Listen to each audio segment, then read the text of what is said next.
안녕하세요. 401편 성입니다. 저는 지금 신이문역 정류장에 나와 있는데요. 오늘은 지난 성북5번에 이어서 스타리아로 운행되는 중랑 1번을 타보도록 하겠습니다. 우선 중랑 1번이 뭔지 설명해 드리겠습니다. 중랑 1번은 중화역 인근 중화동 종점에서 출발하여 신이문역으로 간 뒤 다시 중화동 종점으로 돌아오는 행선지입니다. 또 중랑 1번은 첫 차는 6시 막차 23시 48분에 있는 행선지이며 평일 주말 공휴일 상관없이 출근 시간대인 6시에서 9시, 퇴근 시간대인 17시에서 20시까지는 카운티 6809호로 운행됩니다. 그리고 나머지 시간대에는 제가 오늘 탈 2577호 스타리아가 운행합니다. 또 중랑 1번은 금창운수 소속이며 배차 간격은 평균 25분입니다. 그리고 중랑 1번은 배차가 길고 노선이 짧은 만큼 기사님도 한 분이죠. 이 한 분 기사님이 카운티 스타리아 둘 다 운행합니다. 또 중랑 1번은 지난 성북 5번과 마찬가지로 승객이 직접 문을 열고 닫아야 합니다.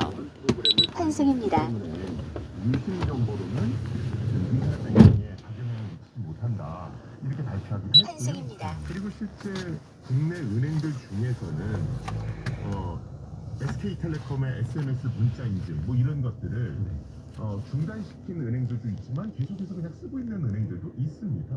그만큼 유심 정보 유출 자체가 금융 해킹하고 이어진다라고 과도하게 걱정하실 필요는 없고요. 외국에서도 지금 우리나라 통신사는 왜 이렇게 속절없이 당하는 거야?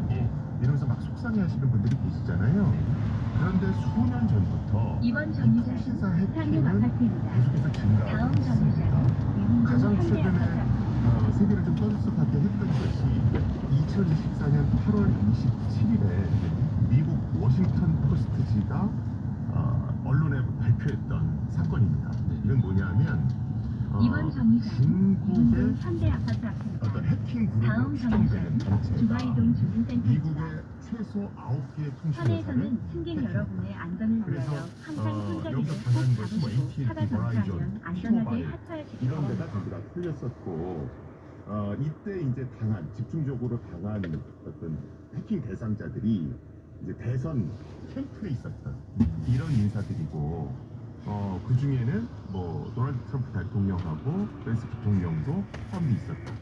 그리고 이 사람들이 주로 노린 것은 이 회사가 뭐라고 얘기했냐면 일반적인 기업 해킹과는 다르게 통신회사에 대한 해킹은 금전적인 것을 목적으로 하는 회사입니다.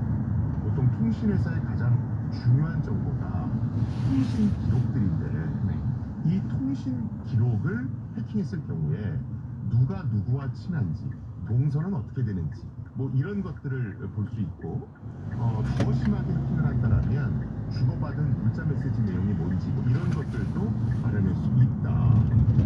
그래서 실제로 중국의 해킹 조직이 이런 어떤 CDR 레코드, 즉 통신 기록을 해킹을 해서 위구르 소수 민족을 탄압하는 데 있어서 누가 이 사람들하고 친한지 이런 것들을 알아내려 했었다. 이런 보고서가 실제로 있습니다. 약간 이제 정치적인 노림수도 좀 있었던 걸로 보이고, 그런데 이제 불안한 거는 그런 통신사에서 빼낸 정보를 가지고 이번 정류장 다른 개인 정보와 중화이동 조합을 주민센터입니다. 해서 다음 정류장 경제적으로 안 좋은 중화역 친구가 그리고 교원사역 이게 그렇게도 표현을 비유하시는 분들도 박수신 있더라고요. 차량이 이거는 통신 정보가 2022년 해킹당한 4월 게 1일부터 내 집에 신규번호 현관문 마을버스로 비밀번호가 운영될 될 수는 예정입니다.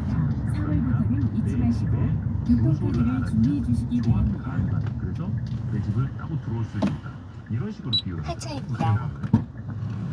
이 답변을 정말 많이 해서 오늘 이제 또 하는데요. 진짜 이런 거죠.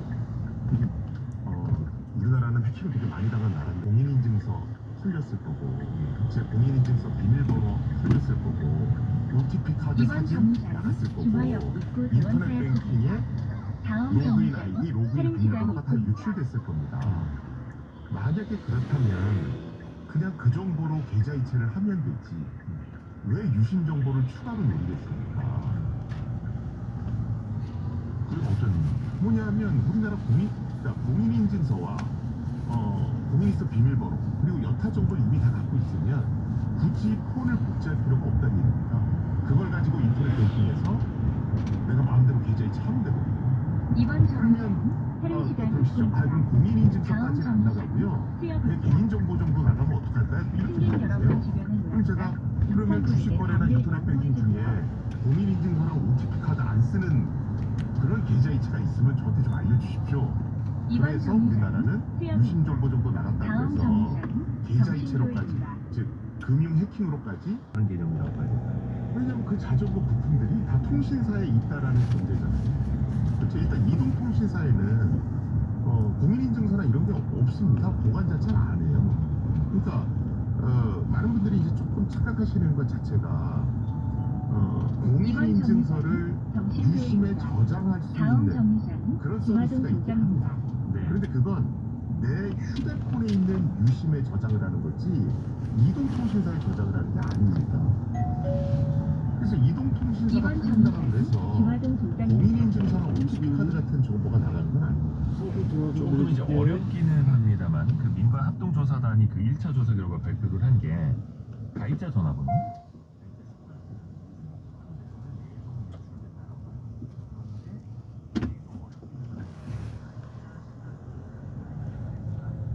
이번에 유출이 됐는데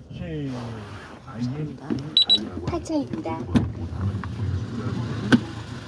네, 오늘 이렇게 해서 버스가 스타리아로 운행되는 중랑 1번을 타보았는데요. 한 줄 평은 승차감도 안 좋고 안내방송도 작아서 딱히 타보지는 않는 것을 추천합니다. 아무튼 오늘 영상은 여기까지이며 영상이 재미있으셨다면 구독과 좋아요, 알림 설정까지 부탁드리겠습니다.